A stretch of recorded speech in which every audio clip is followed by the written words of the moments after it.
The night was alive with the low hum of crickets, and the air smelled faintly of rain. A single dad named Ethan Cole sat in his small, dimly lit living room, finishing a blueprint spread across his coffee table. By day, he worked as a mechanic. By night, when his daughter Lily was asleep, he went back to what he once was, a rescue operations specialist, a man trained to enter chaos and pull people from death's grip. Those days were long behind him now, or so he thought. Lily's soft laughter echoed from the hallway as she played with her teddy bear, her voice the only light in his world since her mother died 3 years ago. Ethan looked up and smiled. "Time for bed, kiddo," he said. She pouted but obeyed, hugging him before disappearing into her room. When the house finally fell silent, Ethan leaned back and sighed. He had left the rescue life behind because every mission had cost him a piece of himself. But the world had a cruel way of calling back old ghosts.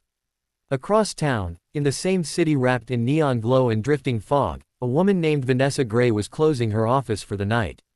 She was a corporate investigator, sharp, driven, and relentless. Her company had recently acquired a small garage under suspicion of illegal modifications and smuggling. The owner, she believed, was none other than Ethan Cole. She had never met him, but his name was printed across the files she carried in her leather briefcase.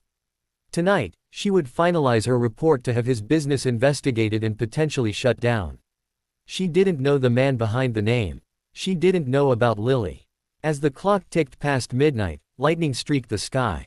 Ethan was asleep on the couch when a thunderclap shook the house. Moments later, his phone buzzed, an emergency alert from the local fire department's volunteer network.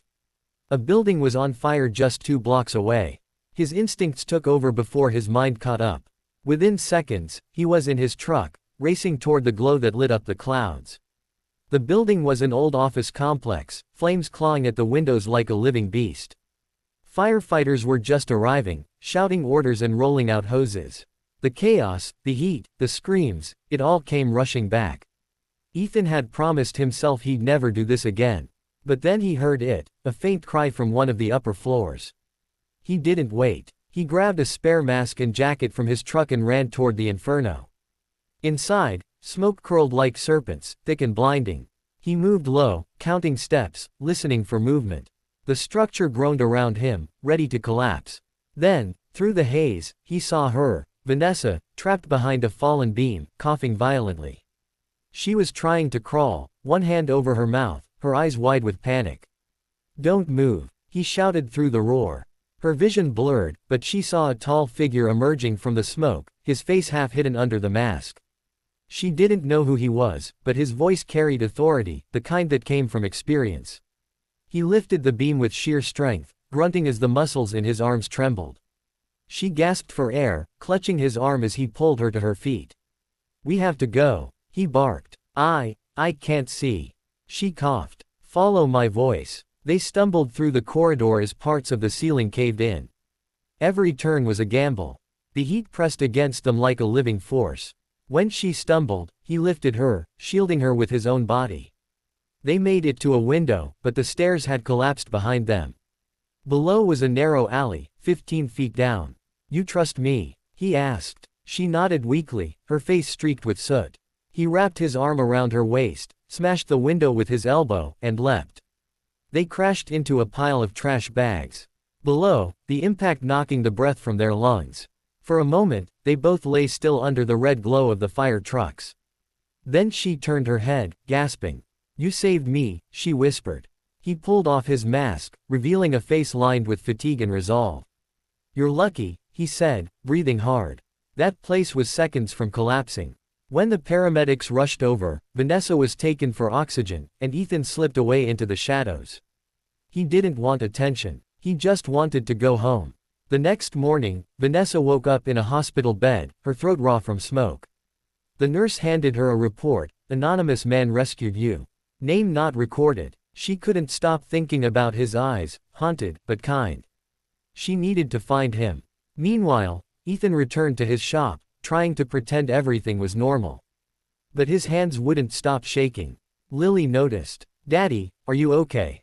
she asked softly. He smiled faintly. "Just tired, sweetheart." That afternoon, a black car pulled up outside the garage. Vanessa stepped out, dressed in a crisp suit despite the bandage on her arm. She looked around the shop, the smell of oil, the clink of tools, the quiet hum of machinery. Ethan was under a car, his voice calm when he said, "Be right with you." When he stood and wiped his hands, their eyes met. For a long, heavy second, neither spoke. Recognition hit them both, the night, the fire, the rescue. "It was you," she whispered. Ethan looked at her carefully. "You're okay. That's what matters." "I never got to thank you," she said. He shrugged. "No need." But then she hesitated, remembering the file in her briefcase. Ethan Cole, owner of Cole Mechanics. He froze. That's right. Her chest tightened. The man she had been investigating, the one she believed was running illegal deals, had saved her life. Suddenly, everything she thought she knew felt wrong. I think we need to talk," she said softly. Inside his small office, she explained her assignment, to gather evidence that his garage was part of a smuggling ring. Ethan listened quietly, his jaw tight. When she finished, he slid a folder across the table, financial records, receipts, and signed reports. "I've been framed," he said. "The real smuggler is my former partner, Dean Harper. I've been trying to prove it for months." Vanessa's eyes widened. "Dean Harper. He's one of our clients." Ethan nodded grimly. "And he's using your company's name to move stolen car parts. I was this close to finding proof when your people started investigating me." Vanessa leaned back, guilt spreading through her. "I didn't know," she whispered. "I thought you were the one behind it." He crossed his arms. "Now you do." For the first time, she saw him not as a suspect, but as a man, a father struggling to protect what little he had left. On the wall behind him, she noticed a picture of Lily, smiling with missing teeth. It made something in Vanessa's chest soften. "I want to help you," she said. "If we work together, maybe we can expose him." Ethan hesitated. Trust didn't come easy anymore. But he could tell she was sincere. "All right," he said finally. "We do this quietly. No one can know." Over the next week, they worked side by side, Vanessa using her access to company data, Ethan using his street contacts. They met late at night, poring over files, connecting dots, and slowly unraveling the truth. As the danger grew, so did the strange bond between them. One evening, as rain tapped against the shop windows, Vanessa said softly, "Why did you run into that fire?" Ethan looked down, lost in thought. "Because I couldn't sit back and watch someone die.